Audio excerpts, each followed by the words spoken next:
Alô, galera goiana, alô, galera atleticana, aquele abraço, sejam bem-vindos ao Futebol 62, que satisfação ter você por aqui, é sempre muito bom bater esse papo, sempre muito bom dialogar com vocês, torcedores, assim como também é muito bom dialogar com o Charlie Pereira.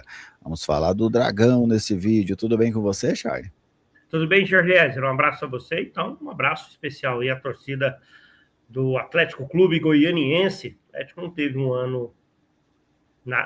Foi um ano muito ruim, né? O Atlético não conseguiu nenhum dos seus objetivos, mas zerou a temporada. Vem outra aí, né? 2025, o Atlético tem no calendário dele o Goianão, o Brasileiro Série B, Copa do Brasil e aquela velha dúvida, né? Vai disputar ou não vai disputar a Copa Centro-Oeste? Direito de disputar a competição ele tem, mas normalmente o Atlético não gosta de disputar aí a Copa Verde, que agora, né, tem esse chaveamento antes chamado Copa Centro-Oeste. Exatamente, é o que pode ter de diferente no calendário do Atlético para 2026 em relação a 2025, né? Vamos lá, vamos falar do Atlético. Charlie, o Atlético tem conseguido fazer, ao longo da história, boas vendas de jogadores que ele não forma, né? Porque o natural é muito assim comum nessas equipes medianas do Brasil é vender a própria produção. O Atlético não. Se a gente pegar desde lá de trás, eu me lembro do Atlético vendendo o Fábio Lima, vendendo o Everaldo, né, e outros jogadores, alguns empréstimos também. E mais recentemente agora o Atlético já bem encaminhado para vender Ronaldo, vender Baralhas, pode ser que venda o Alex Vinícius, pode ser que venda o Lucas Gasal. Então o Atlético se especializando, né, vamos dizer assim, nesse tipo de comercialização. O Atlético não é o produtor, mas ele acaba sendo ali nessa comparação comercial tão comum no Brasil. O atleta não é o produtor, mas ele é o intermediário. Ele pega do produtor, às vezes nem é do produtor, e vende para um terceiro. Como é que você vê esse movimento do Atlético e essa capacidade que o próprio Atlético desenvolveu em fazer esse tipo de negócio? Aí a gente precisa, evidentemente, elogiar o Adson Batista, né? Não que não seja justo elogiar o Adson, muito pelo contrário, né? O Adson tem muito mais qualidades ao longo, né, da sua trajetória como gestor de futebol do Atlético do que defeitos, problemas, né? É algo positivo dentro do Adson. Observar o mercado, e aí eu acho que por trás dele tem sempre aqueles analistas de desempenho, né? Aquela equipe que vai monitorando profissionais, traz para ele vai buscar também outras informações, né? Se contrata muito no Atlético, como se contrata muito no Vila, no Goiás, né? Todo ano a gente tem aí, né, mais de 20 contratações, no mínimo, de cada clube, né? No mínimo, né? O Vila está fechando o elenco dele aí, já foram quase 10 contratações. O Atlético já tem aí 3 anunciados, uns 4 já acertados, né? O Goiás também daqui a pouco anuncia seu pacotão de reforços, né? Então, todo mundo contrata muito, né? O Atlético se especializou, como você destacou. Você vê assim, vendeu o Ronaldo para o Bahia. O Ronaldo fez falta para o Atlético ao longo da temporada. O Atlético sofreu com o goleiro, né? O Atlético teve vários jogadores naquela posição e Né, Charlie? E vamos dizer assim, nenhum chegou próximo ao Ronaldo, que chegou a jogar alguns jogos no início de 2025, né? O Atlético não teve um volante como o Baralhas, né, no seu elenco ao longo dessa temporada. O próprio Alex Vinícius, que andou falhando aí nos últimos tempos em que esteve no Atlético, mas era um zagueiro dono de posição absoluto, né? O Lucas Gasal também seria um jogador que poderia agregar, mas foram sendo emprestados aí com seus direitos econômicos e federativos fixados, né? Quando o Atlético fecha a negociação do Ronaldo com o Bahia, 1 milhão de euros, né? Ou seja, mais de 6 milhões de reais. Pode receber daqui a pouco mais de 5, 6, 7 milhões pelo Baralhas. Você vê que existe êxito nessa estratégia de mercado, de trazer um jogador que você enxerga potencial nele, um jogador que normalmente não tem tanta projeção nacional. E quando o Ronaldo chega aqui, ele chega para ser segundo, terceiro goleiro, ele demora a ter terceiro, né? Porque era um momento que tinha o Luan Poli e o Renan. Sim. Tanto a primeira você tem as chances para o Luan Poli, depois tem a chance para o Renan, só depois que o Ronaldo vem ter oportunidade. Baralhas, da mesma forma, não chegou aqui causando, poxa, o Atlético contratou o Gabriel Baralhas. Não. O jogador foi para o Inter, agora já tá no Vitória. O Alex Vinícius também era um jogador que estava, né, no futebol do Nordeste, Fortaleza, né, que chega aqui também sem chamar tanta atenção. E eu até faço um contraponto quando a gente olha para a realidade do Atlético. O Atlético nunca foi um time de grandes investimentos nas categorias de base. O Atlético é muito crítico às categorias de base, né? O perfil de jogadores que estão sendo formados, os jogadores às vezes não têm foco, mas isso não é exclusividade do Atlético. Trabalhar com esse perfil de jogadores, com essa juventude que vai ingressando no futebol. Todo mundo trabalha com essa juventude. E muitos clubes têm êxito. Mas o Atlético não consegue revelar jogadores e daqui a pouco fazer boas negociações com esses jogadores. Ele faz negociações com esses jogadores considerados prontos, que chegam já, digamos, com uma idade já de profissional, né? E aí fica até a pergunta, Gerlésio, para você. Compensa para o Atlético se especializar cada vez mais nesse tipo de contratação? Ou você tem que escolher um ou outro? Prefere isso ou prefere, de repente, montar uma baita estrutura e fazer muitos investimentos nas categorias de base? Bom, Charlie, eu acho que é o seguinte, a base, ela te dá mais opções de formar esses jogadores, assim, em volume maior, ao meu ver. Só que você tem que ter o domínio, sabe? Não são todas as bases que são rentáveis, não são todas as bases que dão certo. Então, para mim, o Atlético, hoje, para o Atlético, seria mais interessante focar nessa intermediação, como nós citamos, do que na produção. A não ser que o Atlético consiga, ao longo do tempo, fazer uma mudança na sua metodologia de produção e também fazer uma mudança na sua metodologia de aproveitamento dessa produção. Porque eu acho que o Atlético, ele tanto não produz bem, como ele também não consegue aproveitar o que produz.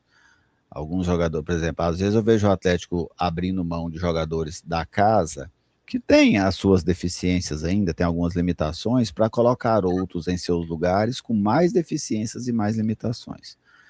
Jogadores que não têm nem a capacidade daqueles que o atleta está emprestando. O Atlético, por exemplo, vou dar um exemplo, o Atlético pegou o Daniel e emprestou o Daniel.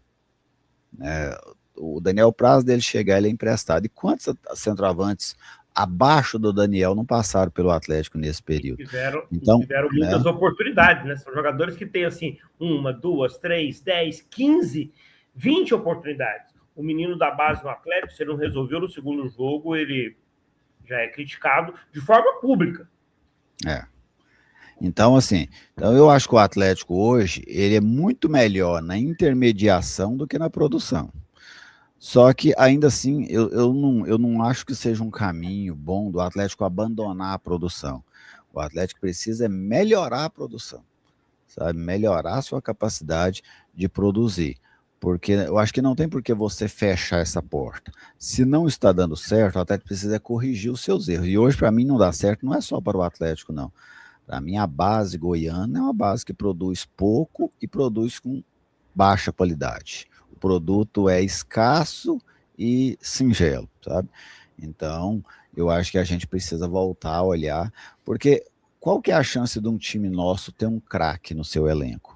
Basicamente, esse garoto vindo da base. Não sendo nessa situação, dificilmente acontecerá. Tem esses achados do Atlético? Tem. O Atlético merece aplausos por esse achado. Porque nós citamos aqui alguns que foram vendidos, mas há outros achados do Atlético que não foram vendidos, mas que foram muito importantes para o Atlético. Como o Marlon Freitas, como o Nathan Zagueiro, como o Wellington Rato. Foram todos jogadores que... O Wellington Rato foi um achado, no sentido de que o Atlético pagou 10 mil reais. Exatamente. Então, assim, por ele, né?